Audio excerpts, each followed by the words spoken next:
छान भावोद्गार होता. एकमेव कृष्णावर श्रद्धा होती तिची. त्यामुळे मला पण खूप प्रेम करते. अगदी अगदी अगदी. तिची जी राहायची ही रूम हा एरियामध्ये ते छोटं म्युझियम पद्मश्री मिळालं, तिला कार्यशक्ती मिळालं, तिला आयकॉनिक मदर मिळालं.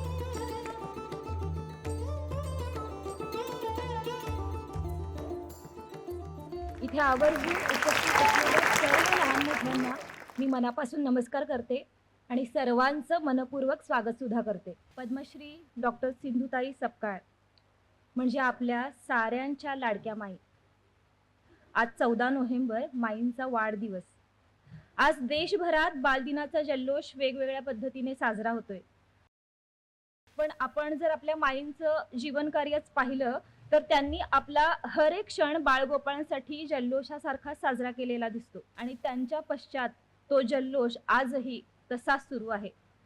त्यामुळेच कदाचित आजचा बालदिन आणि माईंचा वाढदिवस हा योगायोग जुळून आला नसता तरच कदाचित नवल वाटलं असतं. खरं तर आजच्या या कार्यक्रमाचा मूळ हेतूच हा आहे की व्यासपीठावर विराजमान असलेले माननीय श्री कृष्णप्रकाश सरांसारख्या सर्वार्थाने मातब्बर आणि बहुआयामी व्यक्तिमत्वाचे विचार आपल्याला ऐकायला मिळणार आहेत.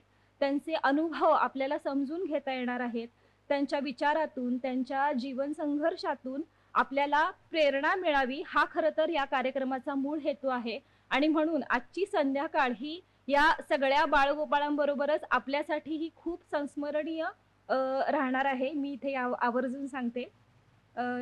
या कार्यक्रमाची सुरुवात आपण आपल्या सर्वांच्या लाडक्या माई अर्थात पद्मश्री डॉक्टर सिंधुताई सपकाळ यांच्या प्रतिमेला पुष्पांजली अर्पण करूया.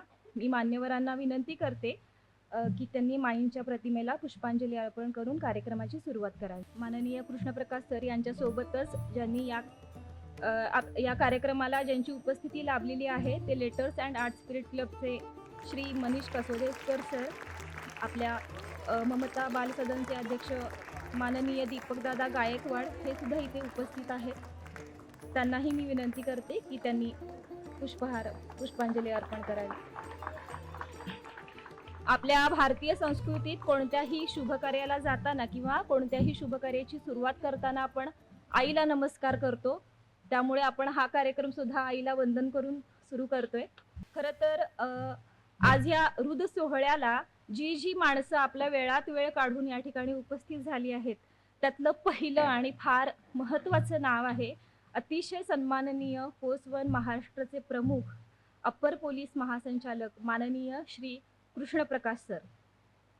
आता त्यांचा गणवेश पाहता ते कोण आहेत हे सगळ्यांना आपल्याला समजलंच असेल. कोण आहेत ते? IPS. आता अप्पर पोलीस महासंचालक हे ऐकल्यावर आपल्याला लक्षात आलं असेलच की सर पोलीस खात्यात किती मोठ्या पदावर आहेत. पण एखादं व्यक्तिमत्व किती बहुआयामी असतं बघा. तुम्हाला माहिती आहे का की सर आयर्न मॅन हा किताब मिळवणारे भारतातले पहिले पोलीस अधिकारी आहेत. आता तुम्हाला प्रश्न पडेल की आयर्न मॅन म्हणजे काय? तर पोहणे, धावणे, सायकलिंग या सगळ्या स्पर्धा तुम्हाला माहित आहेतच. तर जगातली सगळ्यात खडतर म्हणजे सगळ्यात डिफिकल्ट तुमच्या भाषेमधली जी स्पर्धा असते ती स्पर्धा WTC म्हणजे वर्ल्ड ट्रायथलॉन कॉर्पोरेशन या जागतिक संस्थेकडून आयोजित केली जाते, जी तुम्हाला 17 तासाच्या आत पूर्ण करावी लागते. पण सरांनी ती 14 तास 8 मिनिटात पूर्ण करून लोह पुरुषाचा किताब मिळवलेला आहे आणि सोबतच वर्ल्ड रेकॉर्ड सुद्धा बनवलाय. अशा स्पर्धेमध्ये उतरताना तुम्हाला तुमच्या शरीरासोबतच मन, बुद्धी आणि आत्म्याचा किती चांगला समन्वय साधावा लागत असेल. सरांच्या ह्या क्रीडा क्षेत्रातल्या कामगिरीसाठी त्यांना अनेक वेगवेगळे पुरस्कार लाभलेले आहेत. सोबतच त्यांना 2014 मध्ये पोलीस खात्यातील उत्तम सेवेसाठी पदक मिळाले आहे. महाराष्ट्र शासनाकडून दिला जाणारा शिवछत्रपती साहसी क्रीडा पुरस्कार असे अगणित पुरस्कार सरांच्या नावावरती आहेत. त्यामुळे मी तुम्हाला सगळ्यांना विनंती करते की जोरदार टाळ्यांच्या गजरात सरांचं आपण स्वागत करूया. असे एक उत्तम वक्ता, बहुश्रुत व्यक्तिमत्व, सामाजिक बांधिलकी जपणारा अधिकारी आणि प्रेरक व्यक्तिमत्व आज आपल्याला प्रमुख पाहुणे म्हणून लाभलेला आहे. मी ममताताई आणि दीपक दादांना विनंती करते की त्यांनी सरांचं स्वागत करावं. सगळ्यांच्या टाळ्या सुरू असू देत. इतकी मोठी व्यक्ती आज वेळात वेळ काढून आपल्यासाठी इथे उपस्थित आहे. सरांचे छान विचार आपल्याला ऐकायला मिळणार आहेत, त्यामुळे टाळ्या जरा जोरात वाजू देत. जेवलाय ना सगळे?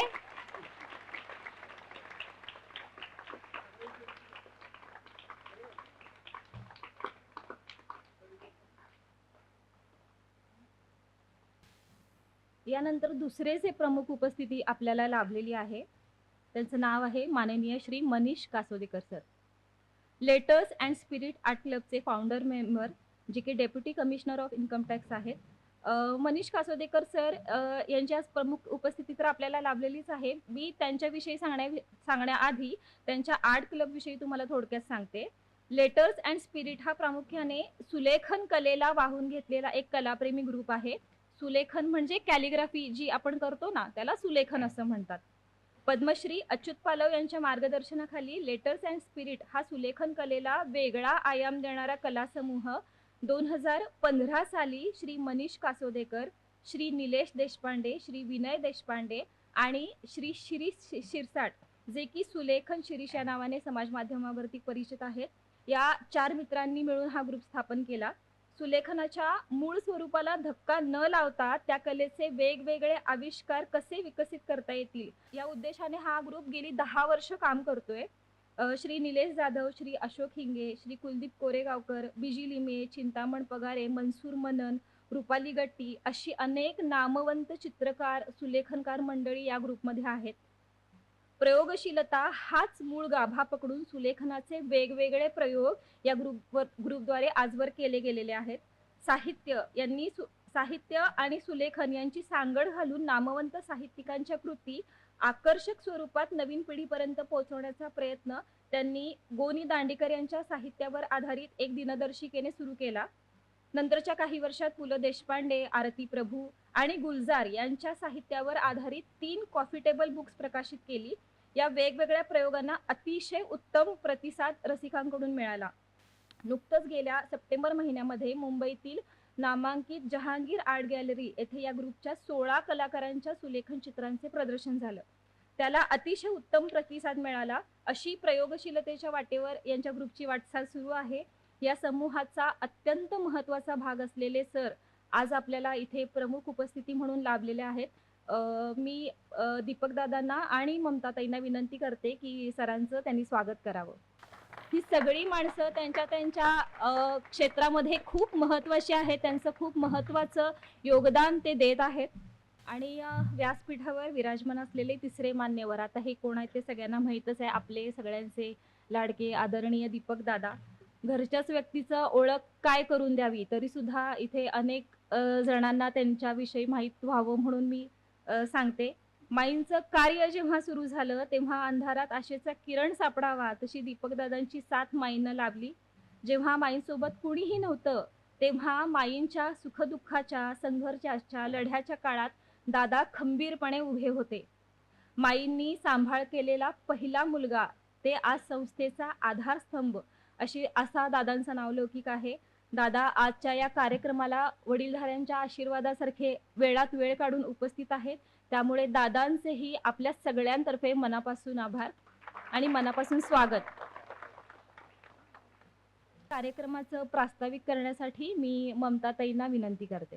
सन्माननीय व्यासपीठ, आजच्या कार्यक्रमाचे अध्यक्ष माननीय आदरणीय श्री कृष्णप्रकाश सर, अपर पोलीस महासंचालक फोर्स 1 महाराष्ट्र राज्य, आजच्या कार्यक्रमाचे प्रमुख पाहुणे मनीष दादा. मला तुमच्या मागे पुढे कुठलीच उपाधी लावाविषयी वाटत नाहीये. तुम्ही माझे मनीष दादा आहात. आमचे दीपक दादा, इथे समोर विनय आहे, इथे शशांक दादा आहेत, आमचे हेंद्रे सर आहेत.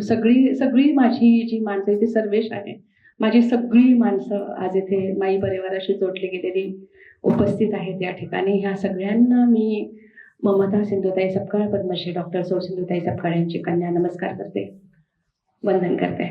कभी किसी को मुकम्मल जहां नहीं मिलता, कहीं जमी तो कहीं आसमां नहीं मिलता, तेरे जहान में ऐसा नहीं कि प्यार न हो, जहाँ उम्मीद है इसकी वहाँ नहीं मिलता.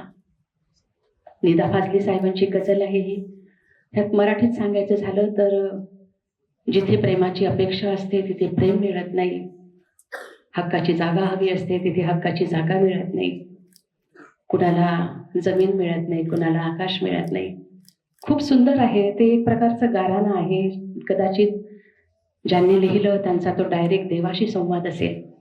पण मग ज्यांना हे काही मिळत नाही ती माणसं कशी असतात, ती माणसं काय करतात, ती माणसं कशी आयुष्य जगतात, ती तक्रार करतात का, किंवा पुढच्या आयुष्यामध्ये ते इतरांशी कसे वागतात. आपणही कधी ना कधी या अशा प्रसंगातनं गेलेलो असतो. छोटा मोठा एखादा प्रसंग आपल्याही वाट्याला आलेला असतो. पण असे काही पुण्यात्मी असतात की त्यांना जे मिळत नाही ते देत राहतात. त्यांना जे गवसत नाही ते त्यांच्याकडनं आपोआप दिलं जातं. त्यातलाच एक पुण्यात्मा माझी आई होते, आमची आई होते. म्हणजे मला माहिती आहे की माझ्या आईने जे सोचलं, आमच्या आईने जे सोचलं, आमच्या आईने जे भोगलं ते तिचं स्वतःचं प्राक्तन होतं, ते तिचं स्वतःचं नशीब होतं. पण तिने कुणाचा राग नाही केला, तिने कुठल्या गोष्टीवर ती संतापली नाही, ती परिस्थितीवर, नियतीवर, नशिबावर कधी चिडली नाही. उलट जेव्हा जेव्हा तिला कुणी हाक मारली तिने प्रतिसाद दिला. ज्याला आसरा नाही त्याला आसरा दिला, ज्याला नाव नाही त्याला नाव दिलं, ज्याला शिक्षण नाही त्याला शिक्षण दिलं. तिने स्वतः ती एक ट्रेनमध्ये भीक मागणारी एक लहानसं बाळ जे मी आहे, ज्याला छातीशी कवटाळून तिने भीक मागितली, ती स्मशानात राहिली. ती ज्या ज्या परिस्थितीमधनं गेली त्या त्या परिस्थितीमधनं ती हेच शिकली की अशी परिस्थिती कुणावर येऊ नये, आणि जर आली तर मी तिथे असायला हवं. माझी आई कायम म्हणायची की या जगातल्या प्रत्येक अनाथापर्यंत आम्हाला पोचायचंय, प्रत्येक अनाथापर्यंत मला पोचायचंय.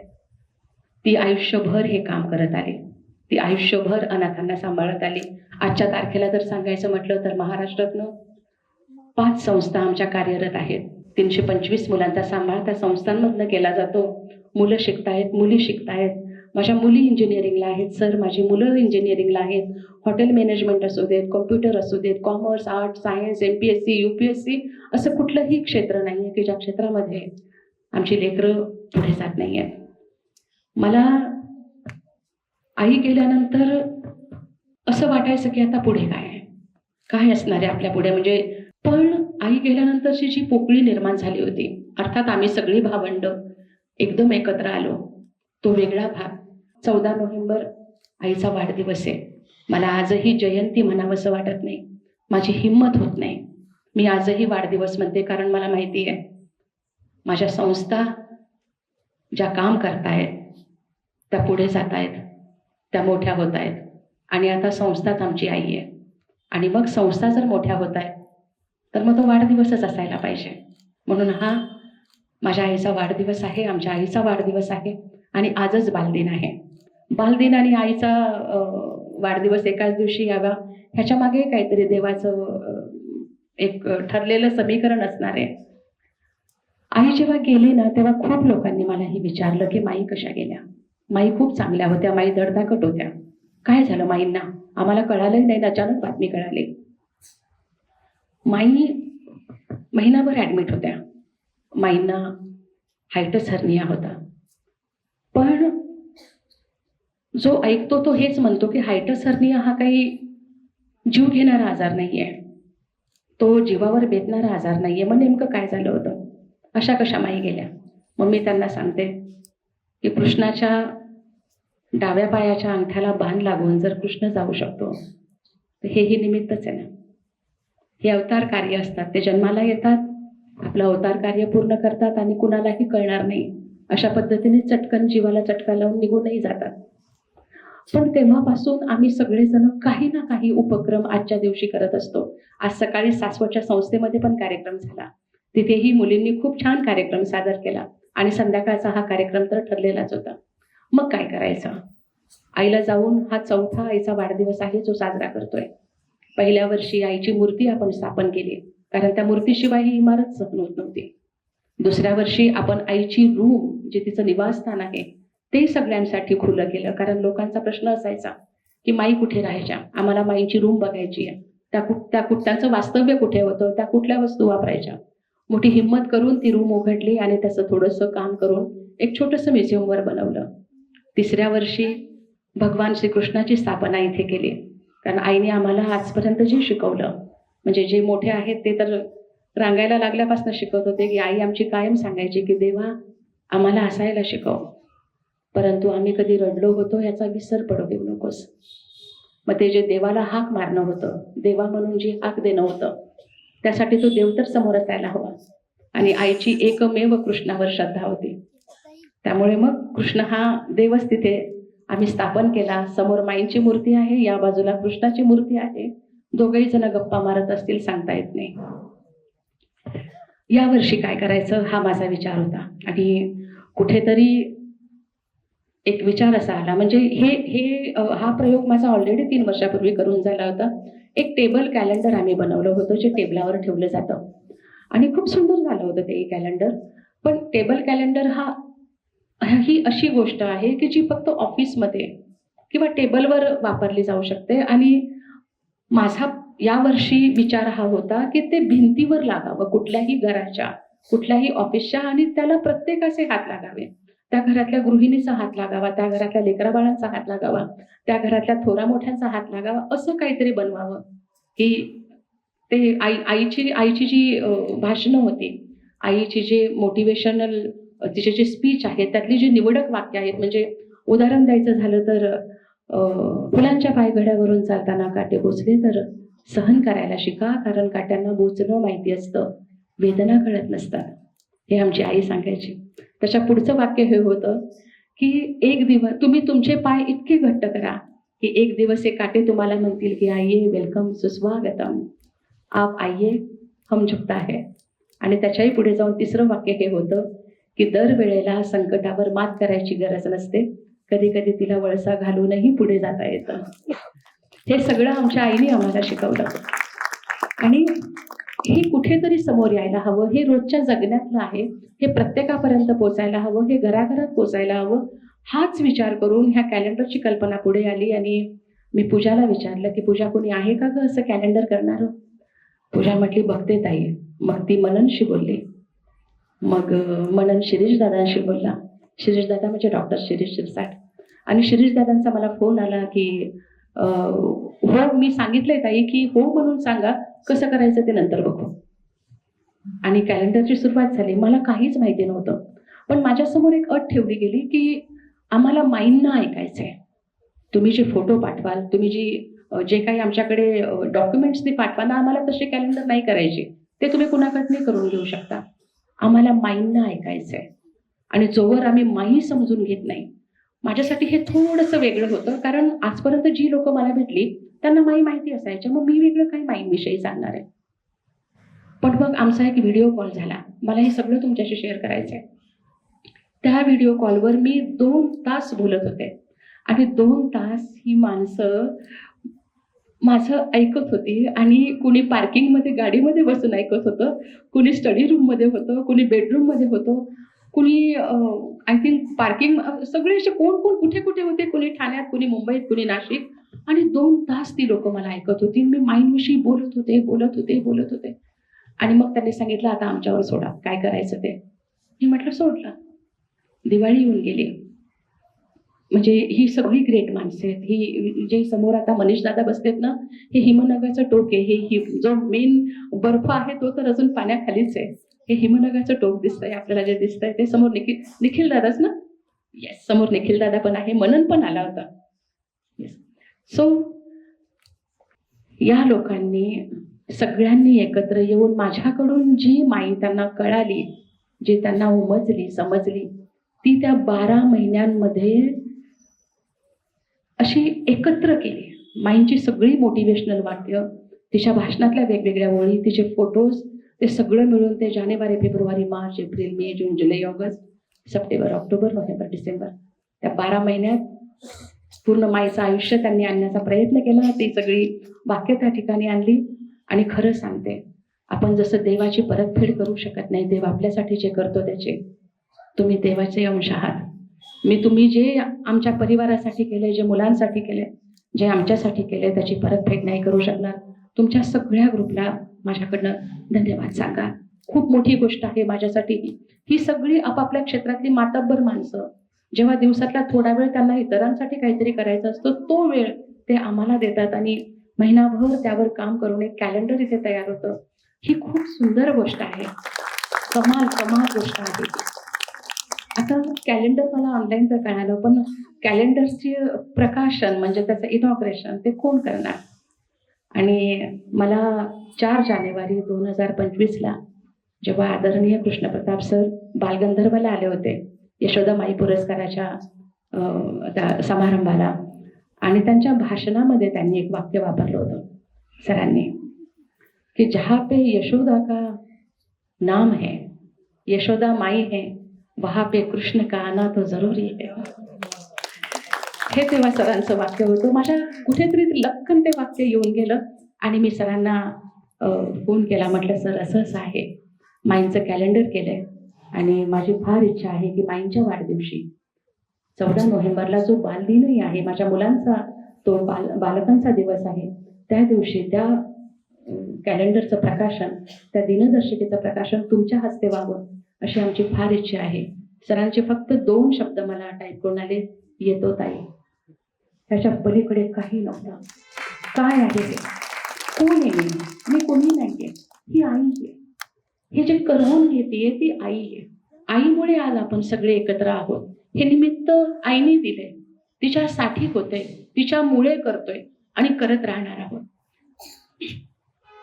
त्यामुळे आजचा हा जो प्रकाशन समारंभ आहे हा सरांच्याच हस्ते व्हायला हवा. सर, मला माहिती आहे तुम्ही गेली 24 वर्ष माईंना ओळखत आहात. तुम्ही जेव्हा SP होता नांदेडला, तेव्हा पहिल्यांदा तुम्ही नांदेड युनिव्हर्सिटीच्या बिल्डिंगच्या तिथे माईंची आणि तुमची भेट झाली होती आणि तिथून तुमच्या काळजामध्ये माई आहे. माईंच्या कामाविषयी तुम्हाला आदर आहे, आस्था आहे आणि तुमच्या मनात जे प्रेम आहे, आम्ही त्या प्रेमाचा भाग आहोत. संपूर्ण माई परिवार त्या प्रेमाचा भाग आहोत. त्यामुळे तुम्हीच मला हवे होता या कार्यक्रमासाठी. तुम्ही रात्री 12 वाजता आला असताना आम्ही 12 वाजता असेच बसून राहिलो असतो आणि 14 नोव्हेंबरचा कार्यक्रम आम्ही 15 नोव्हेंबरच्या रात्री 12:01 केला असता. पण तुम्हीच हवे होता आम्हाला, हाच महत्वाचं आहे या ठिकाणी. आणि तुम्ही आला म्हणजे मला जेव्हा कळालं की सर 7:30 पर्यंत येऊ शक्यच नव्हतं. त्यांचं तिथून निघणंच 5:30-6ला झालं. घाट संपूर्ण जाम होता. मी सतत संपर्कामध्ये होते.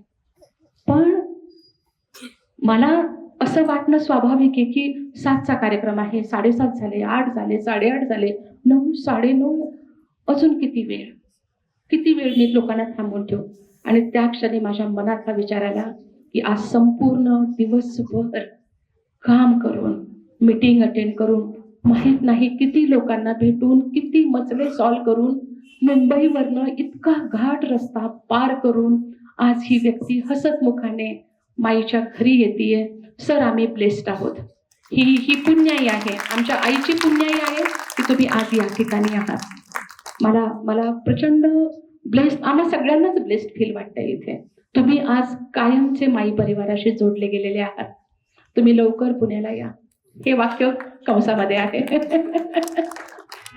सो खूप बोलणार नाही, पण मी कॅलेंडर कुठून कसं आलं आणि त्या कॅलेंडरचं प्रकाशन कसं होणार आहे काय, हे सगळं माझं बोलून झालेलं आहे. आपण हे माई पब्लिकेशनच्या वतीने कॅलेंडर प्रकाशित करतोय. माई प्रचंड वाचन वेड्या होत्या. तिने वर्तमानपत्राची ओळ वाचायची आई आणि ती 1.5-2 तास पेपर वाचायची. मी तिला विचारायची की तू वर पाहिजे, वधू पाहिजे हे पण वाचते का? तर ती म्हणायची हो, मी ते पण वाचते. म्हणजे 5 फूट 2 इंच, वधू सावळा रंग नको, गोरी पाहिजे, नोकरी नको, म्हणजे तू हेही वाचते? ती म्हणायची हो, मी तेही वाचते. म्हणजे अशी ती कमाल होती सगळी. पण आज हा क्षण आलाय, जे स्वप्न पाहिलं, ज्या हातांनी ते स्वप्न साकार केलं आणि ज्या हातांनी आता त्याचं प्रकाशन होणार आहे, सार्थकी लागला आजचा आईचा जन्मदिवस. माझ्या बाळगोपाळांनी जी वाट बघितली, माझा पूर्ण माझं कुटुंब, माझा माई परिवार, माझे सगळे आप्तेष्ट सगळी संस्थांशी माइंडशी जोडली गेलेली माणसं, माइंडवर प्रेम करणारी माणसं आज ह्या क्षणाची वाट बघत होती आणि तो क्षण आता साजरा होतोय. मी या ठिकाणी थांबते. जय हिंद, जय महाराष्ट्र.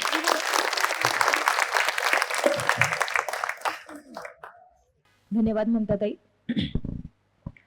आजचा बालदिन, माईंचा वाढदिवस असा दुग्ध शर्करा योग जुळून आलेला असताना ही आजची संध्याकाळ अधिक संस्मरणीय करण्यासाठी ताई म्हणाली तसं आपण या माई दिनदर्शिकेच्या प्रकाशन सोहळ्याला आता सुरुवात करूया.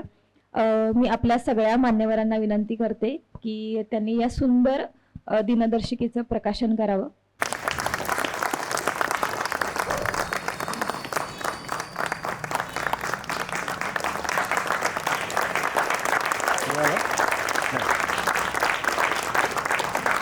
आणि अशा प्रकारे आपण सकाळपासून ज्या क्षणाची वाट पाहत होतो, जितका वेळ आपण धीर धरून ठेवला त्या सुंदर दिनदर्शिकेचं प्रकाशन झालेलं आहे. सरांसाठी मी सांगू इच्छिते की या दिनदर्शिकेचं प्रकाशन आपल्या माई पब्लिकेशन अंतर्गत झालेलं आहे. माईंचं वाचन, त्यांचं पुस्तक प्रेम, नव्या लेखकाविषयी, साहित्याविषयी जाणून घेण्याचं वेळ, या सगळ्याला कुठेतरी मूर्तरूप यावं या हेतूने आम्ही अक्षय तृतीयेच्या मुहूर्तावर माई पब्लिकेशनची सुरुवात केली.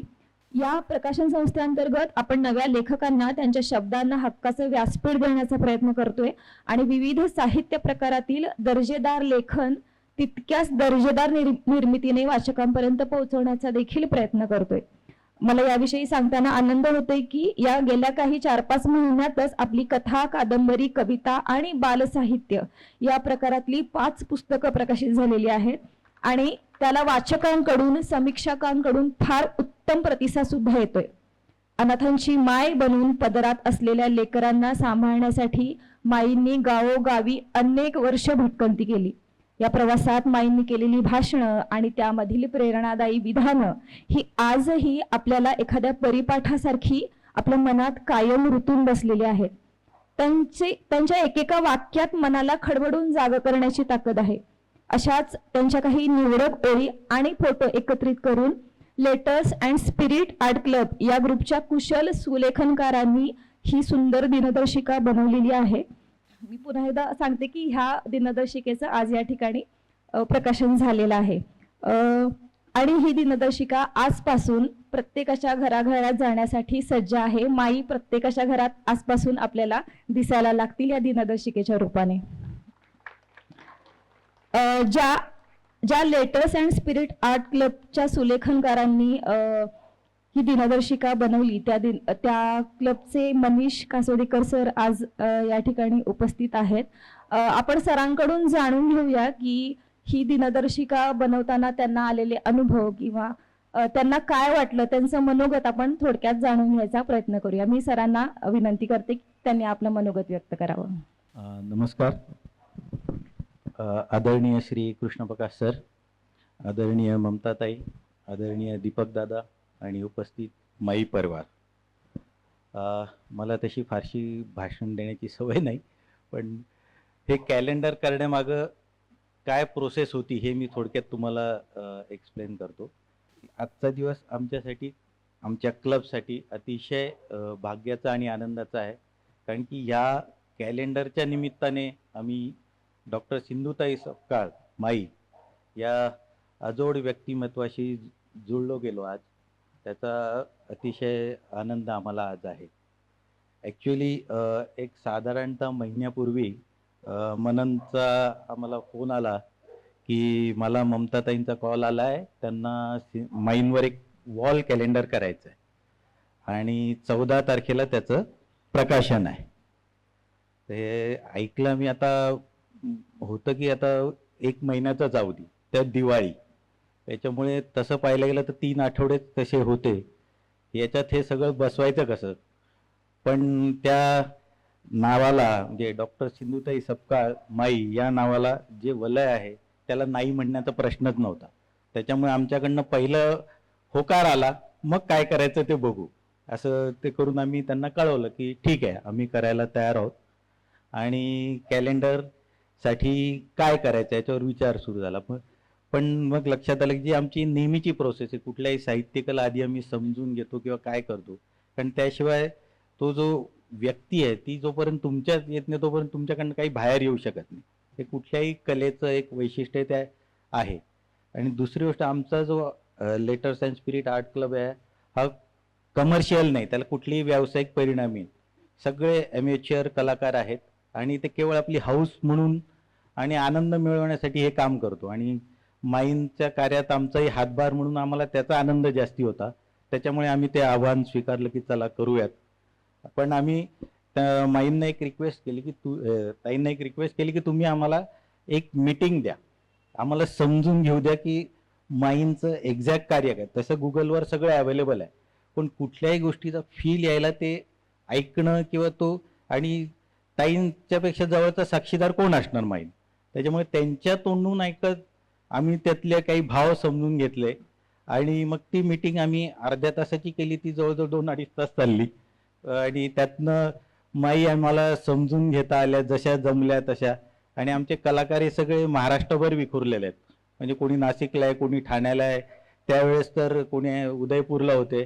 पण तरी ऑनलाईन आम्ही काम सुरू केलं. मग ताईंचा फोन झाल्यानंतर आमच्यात चर्चा सुरू झाली की याला करायचं कसं. कारण की कॅलेंडर म्हणजे 12च पानं आणि अवघं हे सगळं व्यक्तिमत्व, डॉक्टर सिंधुताई सपकाळ हे व्यक्तिमत्व किंवा माई आपण ज्या नावाने ओळखतो, त्यांचं इतका अजोड व्यक्तिमत्व आणि त्यांचा जो प्रवास आहे तो इतका प्रेरणादायी आहे. तो त्या 12 पानांमध्ये कसा बसवायचा, हा सगळ्यात मोठा कठीण प्रसंग आमच्या पुढे होता. मग आता ठरलं की आता ताईंचं जेव्हा आमची मीटिंग झाली तेव्हा त्यांच्या बोलण्यात एक वाक्य आलं होतं की माई नेहमी त्यांच्या भाषणात सांगायचं की जेव्हा त्यांना घराबाहेर काढलं गेलं त्यावेळेस त्यांच्या अंगावर केवळ एक नेसतं पातळ होतं आणि तेही फाटलेलं, त्या पातळाला गाठी होत्या असं त्यांचं एक. आणि ते आम्ही भाषणातही कुठेतरी वाचलं होतं.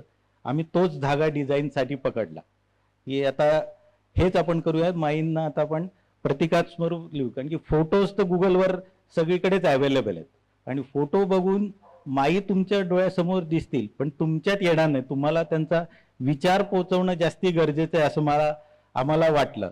आणि मग आम्ही त्या पद्धतीने त्या कॅलेंडरचं प्रोसेस सुरू केली. मग वेगवेगळ्या कलाकारांनी वेगवेगळे पानांवर ते डिझाईन केले, आपापले जशी जशी ज्याला माई जशा समजल्या तसे त्यांनी ती लिहिली.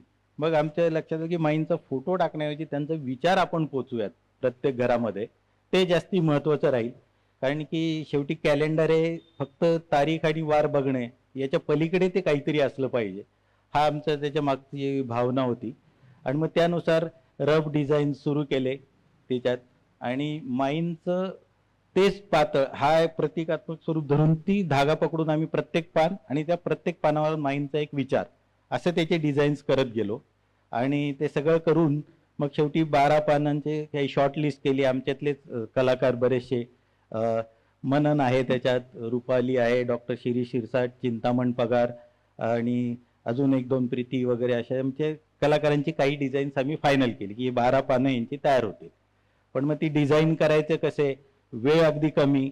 पण आणि आम्ही सगळे वेगवेगळ्या गावात राहतो. त्याचं मेन डिझाईन केलं ते चिंतामण पगार आमचा कलाकार, तो नाशिकला असतो. पण त्याच्याशी जवळजवळ दिवसाला 100 फोन, प्रत्येक वाक्य तो चेक करा, प्रत्येक डिझाईन 3 वेळा बदला. आणि मग ताईंकडनं पण 1-2 वाक्य जरा नीट करून घेतली की माईंचं काय एक्झॅक्ट म्हणणं होतं ते समजून घेतलं. आणि अशा प्रकारे ते फायनली कॅलेंडर तयार झालं. आता प्रश्न असा होता की केलं तर खरी आम्ही, कारण की आमच्यात कोणी असे प्रोफेशनल कलाकार नाहीत किंवा त्याच्या काही कमर्शियल अँगल्स नाहीत. पण आता झालं, आता हे शिवधनुष्य आम्हाला पेलवणार का, कारण की एक कॅलेंडर, 12 पानं आणि माईंचं अवघं आयुष्य, आता हे सगळ्यात ताळमेळ कसा जमवायचा. त्याच्यामुळे आम्ही ते फायनल झाल्यावर ताईंना एकदा दाखवलं की त्यांची प्रतिक्रिया काय, ती आमच्यासाठी खूप महत्त्वाची होती. पण त्यांना ते अतिशय आवडल्यामुळे आम्ही भरून पावलो. त्यांची प्रतिक्रियेनेच आमचा म्हणजे सगळी जी मेहनत आहे ती सार्थकी लागली असं आम्हाला वाटतं. आणि कॅलेंडर हे आम्हाला असं वाटतं की नुसतं ते कॅलेंडर नसावं, त्यासाठी तारीख आणि वार बघायची असेल तर तुमच्याकडे कालनिर्णय आहे, महालक्ष्मी, अनेक कॅलेंडर्स मिळतात. पण कॅलेंडर ही तारीख वार नव्हतं, त्याचं प्रत्येक पान हे कालातीत आहे, कारण की त्या प्रत्येक पानावर माई आहेत, हे तुम्ही लक्षात घ्या. आणि त्या प्रकारे आम्ही ते माईंच्या सेवेशी आमची कला दिलेली आहे, ती तुम्हाला आवडेल अशी आशा बाळगतो. आणि धन्यवाद त्याबद्दल. खूप खूप धन्यवाद सर. खरं तर ह्या ग्रुपच्या निमित्ताने एक फार गुणी कलाकारांचा ग्रुप माई परिवाराशी जोडला गेलेला आहे. त्यामुळे आम्हाला सगळ्यांना याचा खूप आनंद आहे आणि ही इतकी सुंदर दिनदर्शिका बनून आलेली आहे की हातात घेतल्या घेतल्या जी महिन्याभराची सगळी आमची धावपळ होती की दिनदर्शिका कशी असेल आणि ते आपल्याला कसं बघायला मिळेल, ते सगळा आनंद आम्हाला ते पहिलं पान उघडल्यानंतर ते सगळं कळून येते. त्यामुळे खूप खूप आभार. मगाशी कृष्णप्रकाश सर जेव्हा आतमध्ये माई मंदिरात नमस्कार करायला गेले तर एक छोटा मुलगा खूप प्रेमाने पोलीस काका म्हणून जोरात हाक मारायला लागला. हे पोलीस काका आता आपल्या सगळ्यांशी छान गप्पा मारणार आहेत. तुम्हाला त्यांच्याकडून ऐकायचं आहे ना सगळ्यांना? तर मी सरांना विनंती करते की त्यांनी आजच्या या कार्यक्रमाच्या निमित्ताने आपल्या सर्व लहान मुलांशी संवाद साधावा. मान्य आहे. मी तरी सांगेन वंदनीय.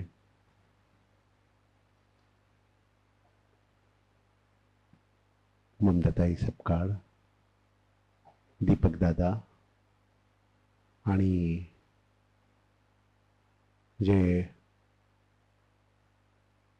ज्यांची संस्थाने एवढी सुंदर, एवढी सार्थक, एवढे सारगर्भित असे कॅलेंडर, असे दिग्दर्शिका ज्यामध्ये माईची भावना, माईचे शब्द आणि त्या शब्दांना रूप देणारे चित्र असे उकेरण्यात आलेले आहे.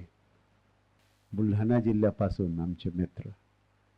तर आपल्याला सांगायला इच्छितो की माईचे संबंध तुमच्यापेक्षा पूर्वीचे आहे माझ्यासोबत. मग कारण ती नांदेडमध्ये मला भेटली होती आणि ते विद्यापीठच्या जेव्हा सुरुवात झाली होती नांदेडची तेव्हाच ती आली होती आणि तेव्हाच मला पण त्यांच्यासोबत मुख्य अतिथी म्हणून बोलविण्यात आले होते. आणि त्यांचं व्यासंग बघून मला आश्चर्याचा धक्काच बसला होता त्या काळात की एवढा नॉलेज आणि एवढी छान कोणी बोलू शकते आणि एवढे लोक प्रभावित झाले होते, असे चमत्कृत आणि स्तंभित झाले होते की मला आता पण ते आठवतात. ती जे छाप आहे माझ्या मनात ते आतापर्यंत आहे.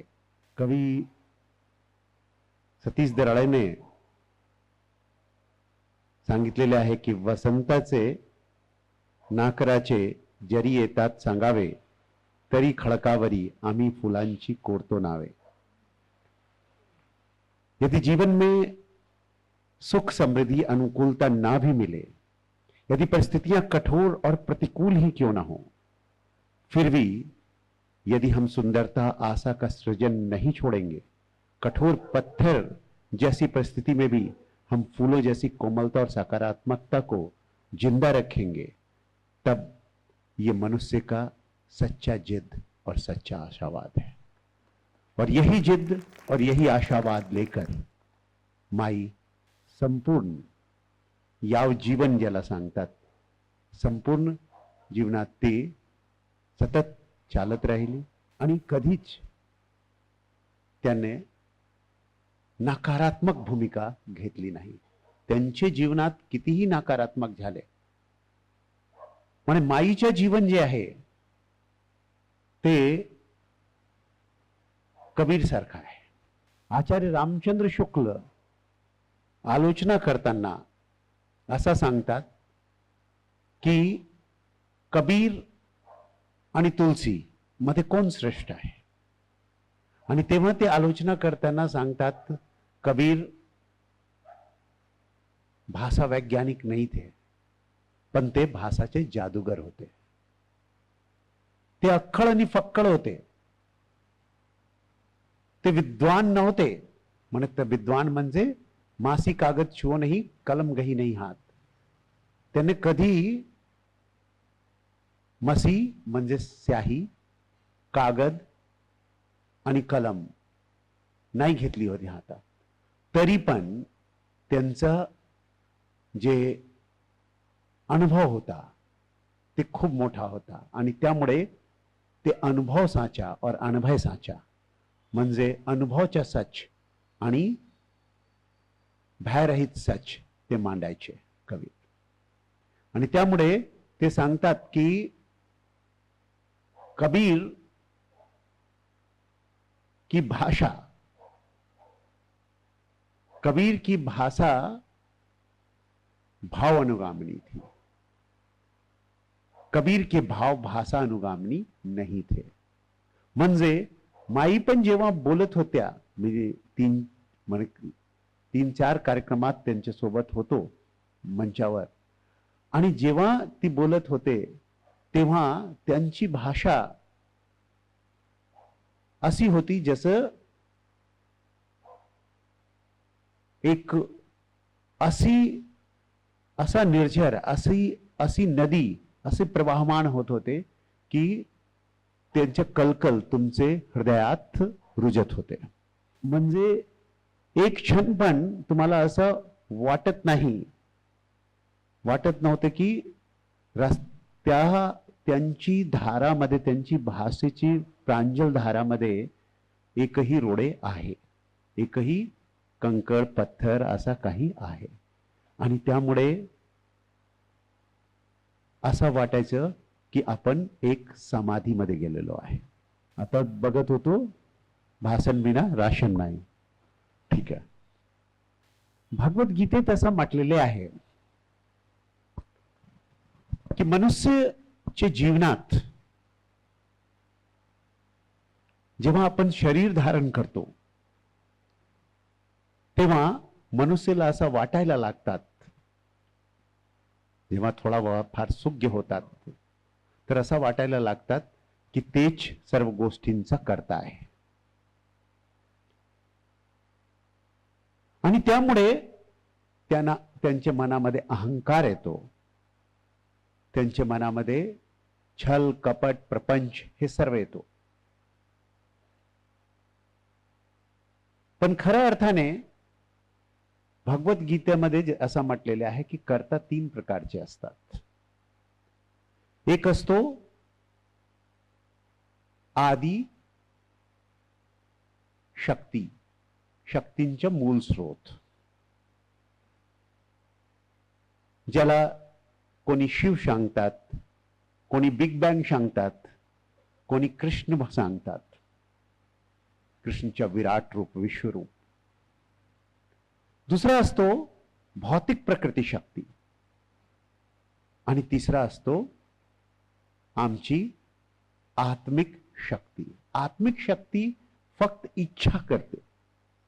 तुमचं जे शरीर पण आहे ते क्षितिजल पावक गगन समीरने बनलेले आहे. आणि हे पण जेव्हा आत्मिक शक्ती सकारात्मक इच्छा करते तेव्हा तुमची आजूबाजूची भौतिक प्रकृती शक्ती, जसे ममताताईंची इच्छा झाली की काही करायचं, एक कॅलेंडर काढायचं, आणि ते आजूबाजूचे जे भौतिक प्रकृती शक्ती होती, आमचे डिप्टी कमिशनर साहब आणि बाकी लोक, त्यांचे मित्र मंडळी, त्या सर्वांनी मिळून हा अभूतपूर्व असा कॅलेंडर तयार केला. आणि तिसरं असते ते मूळ शक्ती, ज्याला शिव सांगतात आपण किंवा कृष्ण सांगतात, ते मी सांगत होतो. तो मूल तो शक्ति उन्हीं की है. एक ही व्यक्ति है जो सब कुछ करवाता है. एक ही व्यक्ति की बजाय हम कहें एक ही ऊर्जा है जो सब कुछ करवाता है. और हमारे चारों ओर की शक्तियां हमारा साथ तभी देती हैं तेव्हाच आमच्या सोबत येते जेव्हा आपण सकारात्मक सच्चित ने काही विचार करतो की असा करायला पाहिजे. आणि कर्म पण 3 प्रकारचे असतात भगवद्गीतेच्या अनुसाराने. कर्म आहे एक, प्रथम कर्म आहे जे आपण हा शरीर धारण केलेला आहे त्यामुळे आम्हाला कर्म करावा लागतो. आम्हाला भूक लागली की आपण खातो, जेवतो. तहान लागली की पितो. आम्ही कोणाचे वडील आहे तर वडील धर्मचे पालन करतो. आपण कुणाचे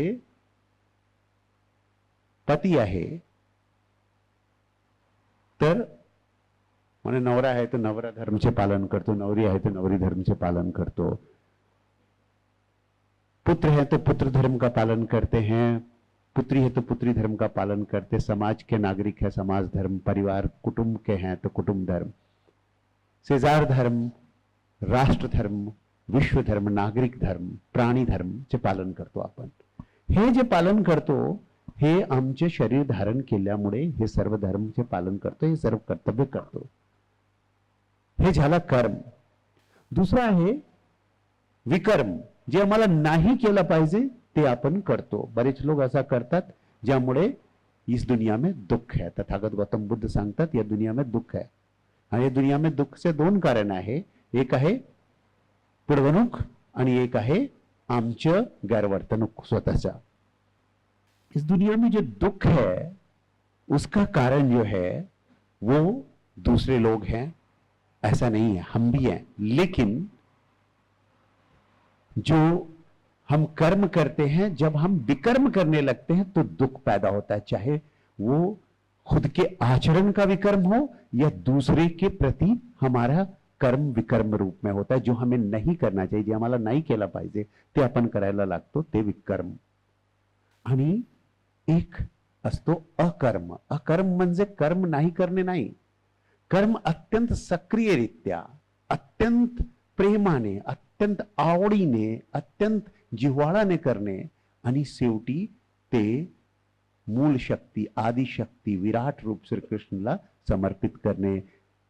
आपली आई सिंधुताई सपकाळ हेच करत होत्या. आणि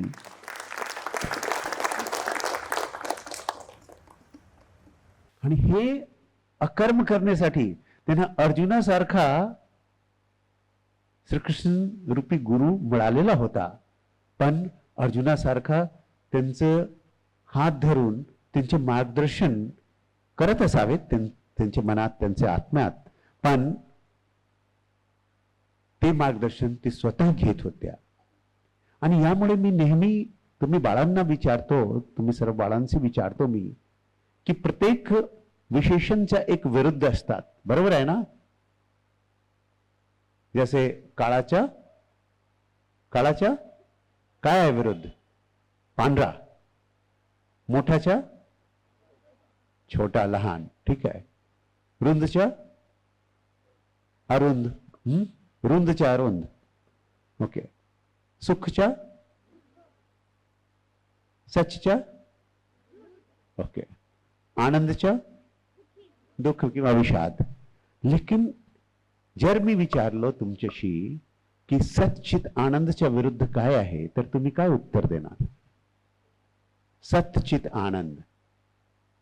तर सच्चित आनंदच्या विरुद्ध होऊ शकत नाही, कारण तो सच्चिदानंद आहे, म्हणजे तो ईश्वर आहे. जेव्हा आपण सच्चिताने कोणतेही कार्य करतो तेव्हा आपण चिन्मय होतो, आपण सच्चिदानंद होतो, आणि तोच ईश्वर आहे. आणि आई खरे अर्थाने ईश्वर होत्या. आज मी त्यांच्या वारंवार चरणवंदन करतो, अभिनंदन करतो.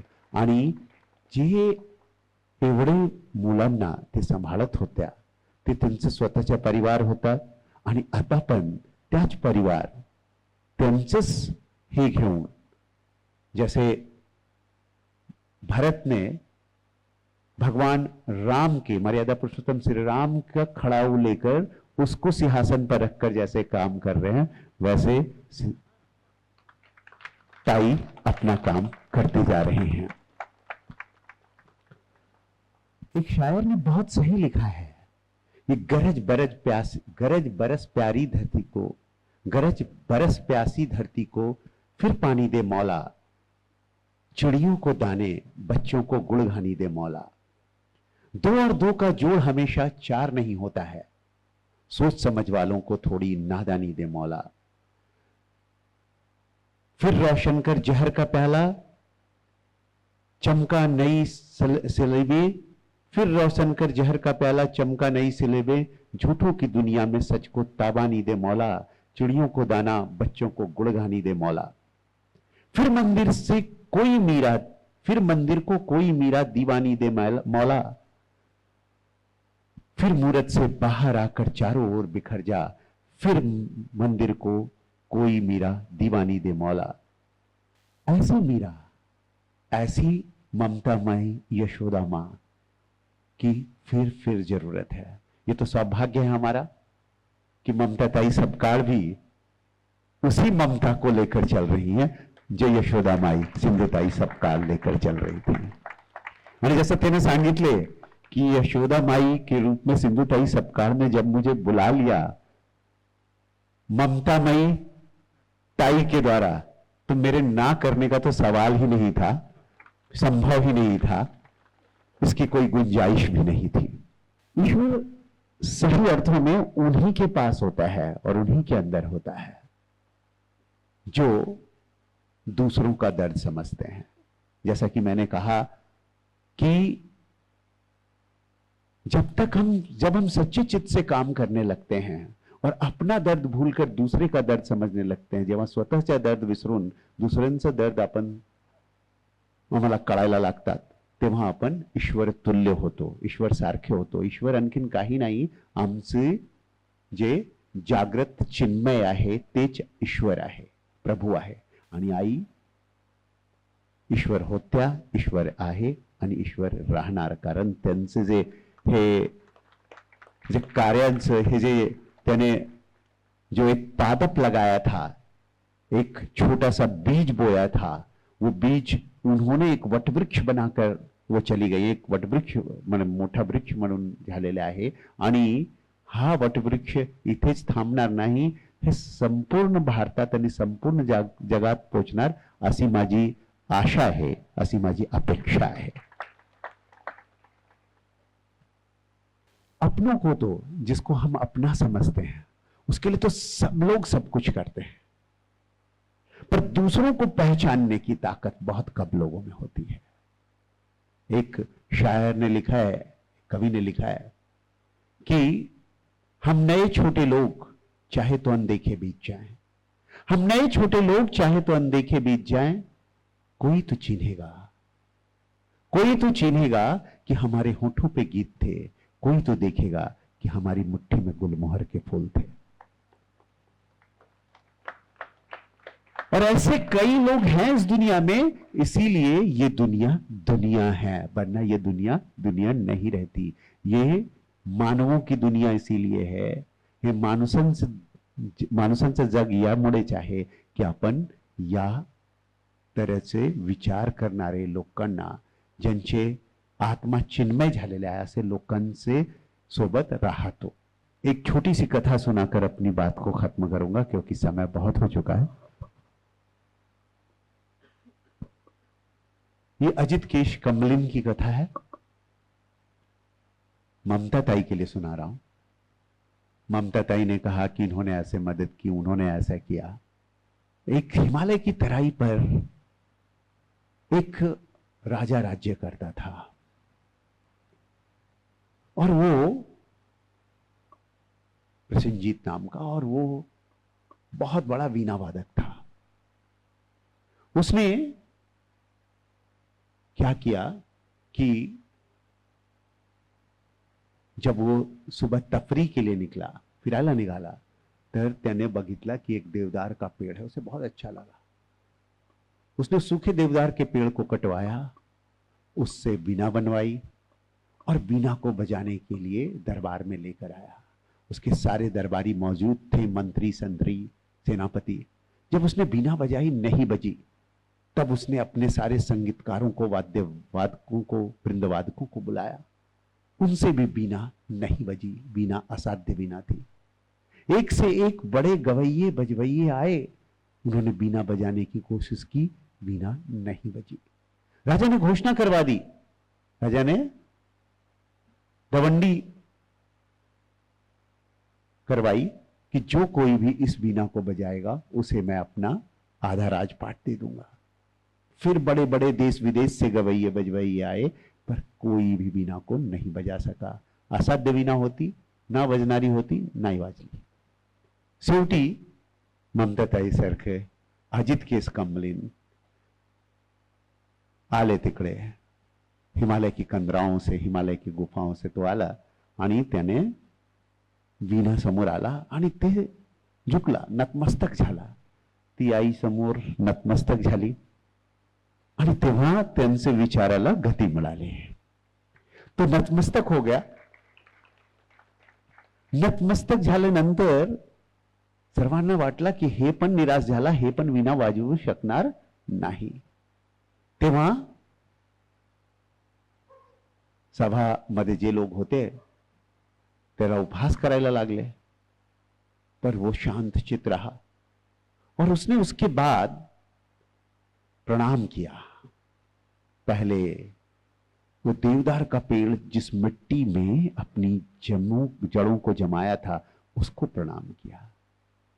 फिर उसने जिस हवा में सांस लेते उसके पानों ने उसको प्रणाम किया. उसने उस पाऊसचे थेंबला प्रणाम केले, नमस्कार केले, ज्याने त्याला सिंचले होते, जिसने उसको सींचा था. फिर उन दिशाओं को प्रणाम किया जिसमें उसकी शाखाएं फैली थी. फिर उसने उस लकड़हारे को प्रणाम किया जिसने उसे काटा था. फिर उसने उस सुतार को प्रणाम किया जिसने उस बीना बनाई थी. उसने धातु कर्म करने वाले को प्रणाम किया जिसने उसमें तार बिछाए थे. उसने उस सुतार को प्रणाम किया जिसने उसके कवर बनाया था. और इन सब के पश्चात उसने सभा को प्रणाम किया, ईश्वर को प्रणाम किया, गुरु को प्रणाम किया और आखिर में अपनी आत्मा को प्रणाम कर जब उसने वीणा के तार छुए तो एक आनंद अप्रतिम संगीत गूंज उठा. एक ऐसा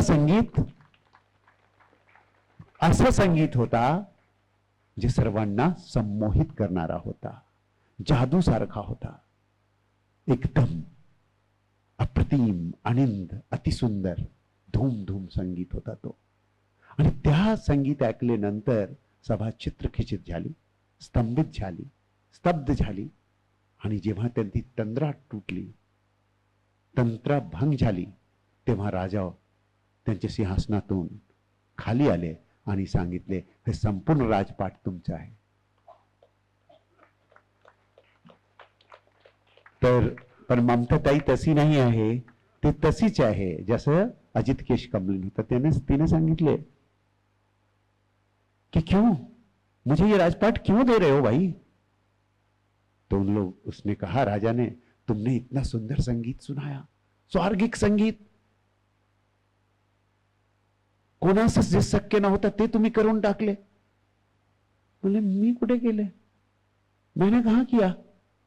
ये जो संगीत आपने सुना ये मेरा नहीं था. तो किसका था. राजा ने पूछा, तर कोणाचा होता. वीणाचा होता का. उन्हें वीणा कभी नहीं था. तो फिर उनसे पूछा, फिर किसका था.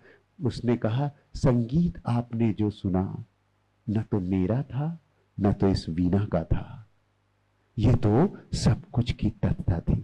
आपण सर्वांचं मिळून हा संगीत वाजवता येईल, हा संस्था चालवता येईल, लोकांना जोडूनच. आणि आपल्यासारखे जे लोक प्रेमळ आहे, ज्यांच्यामध्ये आपुलकी आहे, ज्यांचे मनात ईश्वर भगवान आहे, ज्याला आपण सांगतात की वैष्णव जन तो त्याने कहिए जो पीर पराई जाणे रे, पर दुखे उपकार करे तो मन अभिमान न माने रे.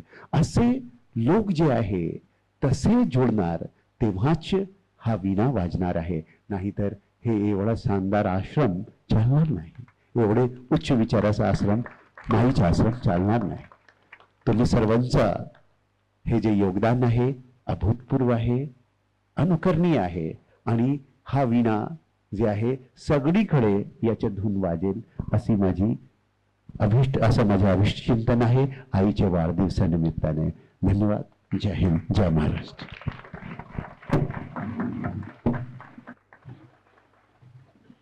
ही जी दिनदर्शिका आहे याच्या जानेवारी महिन्यावर जिला आई घास खाऊ घालतीये, भरवतीये, तिचा आज वाढदिवस आहे. ती आता 11वीला गेली आहे. बारामतीला तिला ॲडमिशन मिळालं. UPSCची एक्झाम द्यायची आणि IAS व्हायचं तिचं स्वप्न आहे.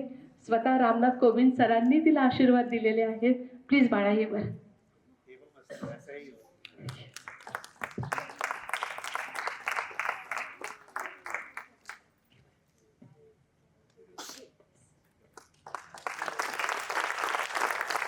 सर इथे बाळा इथे बघ. जान्हवी सिंधुताई सपकाळ. खूप खूप धन्यवाद सर. भगवद्गीता, कबीर, निदा फाजली ते आजचे सतीश दराडे असा इतका मोठा व्यापक पट त्यांनी आपल्या सहज सोप्या शब्दातून फार सुंदर रीतीने आपल्यापर्यंत पोहोचवला. मला वैयक्तिक कायम असं वाटतं की आम्हाला माईंचा सहवास फार कमी लाभला. आम्हाला माईंना फार भेटता आलं नाही, त्यांना व्यक्तिशः ऐकता आलं नाही, त्यांची भाषणं ऐकता आली नाही. पण जेव्हा आम्ही अशा लोकांना ऐकतो ज्यांनी माईंना खूप जवळून ऐकलेलं आहे, ज्यांना माईंचा खूप सहवास लाभलेला आहे, जसं जेव्हा मी ताईला ऐकते, जेव्हा ताई तिच्या शब्दातून आम्हाला माई समजावून सांगते, तेव्हा अजून वेगळ्या पद्धतीने माई आपल्याला समजत जातात. तसंच आज कृष्णप्रकाश सरांना सुद्धा ऐकताना असं झालं, कारण त्यांना सुद्धा माईंचा फार वेगळ्या पद्धतीने सहवास लाभलेला आहे आणि त्यांनी सुद्धा फार वेगळ्या शैलीतून तो आपल्यापर्यंत पोहोचवण्याचा प्रयत्न केला आणि आपला फार अमूल्य वेळ देऊन त्यांनी आपल्यासोबत संवाद साधला. त्यासाठी सरांचे मी मनापासून आभार मानते. माई पब्लिकेशनच्या वतीने ही दिनदर्शिका प्रकाशित होत आहे आणि मला वाटतं माई पब्लिकेशनची संपादक, माई पब्लिकेशनची प्रकाशक म्हणून दखल घ्यायला हवी आहे. तुझाही यथोचित सत्कार व्हायला हवा आहे, कारण ह्या कॅलेंडरच्या विक्रीतून जो नफा येणार आहे तो संस्थेतील मुलांच्या शिक्षणावर खर्च केला जाणार आहे. यात माई पब्लिकेशनने स्वतःचा काहीही वाटा ठेवलेला नाहीये आणि हा निर्णय तुझ्याचा आहे. ती माझ्या प्रत्येक गोष्टीशी सहमत असते, त्याचं मला फार कौतुक वाटतं. तर मला असं वाटतं आपल्या माई परिवाराकडनं तिचाही सत्कार व्हायला हवाय. इथे बघा सगळे. खूप खूप धन्यवाद पूजा. आज जी माई दिनदर्शिका प्रकाशित झालेली आहे ती आता विक्रीसाठी उपलब्ध आहे आणि आजचा दिवस म्हणजे खरं तर आजचा दिवस 5 मिनिटांनी संपतोय, तरी सुद्धा त्याची सूट आपण ठेवलेली आहे. ती 499 मध्ये आपल्याला आपल्या पुस्तकांच्या स्टॉलवरती विक्रीसाठी उपलब्ध आहे आणि त्यासोबतच माई पब्लिकेशनची जी सगळी पुस्तकं आहेत ती माईंचा आज वाढदिवस असल्याकारणाने पूर्ण आठवडाभर 15% सूटमध्ये उपलब्ध आहेत. त्यामुळे ज्यांना कोणाला ही पुस्तकं घ्यायची आहेत, माई कॅलेंडर घ्यायचं आहे, तुम्ही आवर्जून ते खरेदी करा, आपल्या संग्रही ठेवा. या निमित्ताने माई आपल्या घराघरात आपल्यासोबत कायम असतील, त्यांचे आशीर्वाद आपल्यासोबत नेहमी असतील. आता खरं तर शेवट आभार कुणाचे आणि कसे मानावे हा फार मोठा प्रश्न असतो. हा कार्यक्रम जेव्हा ठरला तेव्हा ताईने मला सांगितलं की ह्या कार्यक्रमाला पाहुणे म्हणून माननीय कृष्णप्रकाश सर येणार आहेत. तर तेव्हाच मला फार मोठं दडपण आलं होतं आणि लगेच ताईने 4 दिवसांनी सांगितलं की तुला या कार्यक्रमाचं सूत्रसंचालन सुद्धा करायचं आहे. त्यामुळे दडपण अजून थोडंसं वाढलं. पण सरांचं व्यक्तिमत्वच इतकं साधं आहे की जो काही ताण आला होता किंवा जी काही भीती वाटत होती ती लगेच निघून गेली. त्यामुळे सर इतक्या लांबून वेळात वेळ काढून, ते खरं तर खूप व्यस्त असतात, त्यांच्या इतक्या बिझी शेड्यूलमधून ते आज इथे आले. आपल्या मुलांशी त्यांनी संवाद साधला. खरं तर कार्यक्रम 7चा होता पण इतका उशीर झालेला आहे की तरी सुद्धा कुणीही, मुलं सुद्धा अगदी डोळे टक्क उघडे ठेवून सगळा कार्यक्रमाचा आनंद घेत आहेत. पूर्ण छान त्यांनी ऐकलंय. त्यामुळे सरांचे पूर्ण माई परिवारातर्फे मी या ठिकाणी खूप खूप आभार मानते. यासोबतच ही माई दिनदर्शिका करण्यासाठी ज्यांचे खूप मोठं हातभार लागले ते माननीय श्री मनीष कासोदेकर सर या ठिकाणी आपल्याला प्रमुख उपस्थिती म्हणून त्यांची लाभली होती. त्यांचंही आम्ही आभार मानते. सोबतच या ग्रुपच्या अजून 2 महत्त्वाची माणसं सुद्धा इथे आहेत, श्री निखिल देशपांडे सर आणि श्री मनन, ह्यांचेही मी आभार मानते, कारण हे सुद्धा वेळात वेळ काढून या कार्यक्रमाला आले. कारण ह्या माणसांशिवाय आज ही दिनदर्शिका आकाराला आलीच नसती.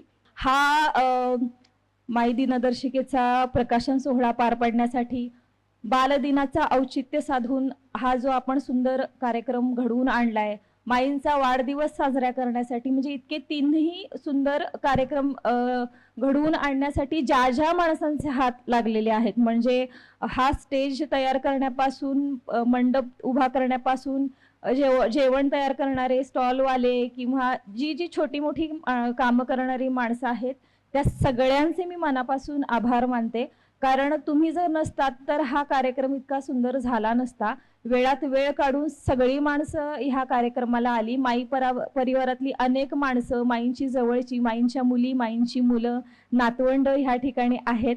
तुम्हा सगळ्यांचे आभार. तुम्ही आहात म्हणून हा परिवार इतका एकवटून आहे. तुम्ही आहात म्हणून या कार्यक्रमाला खूप शोभा आलेली आहे आणि तुम्ही आहात म्हणून असे अनेक कार्यक्रम पुढेही होत राहणार आहेत. त्यामुळे सर्वात शेवटी पुन्हा एकदा तुम्हा सगळ्यांचे मनापासून आभार आणि या ठिकाणी हा कार्यक्रम इथेच संपला असं मी जाहीर करते.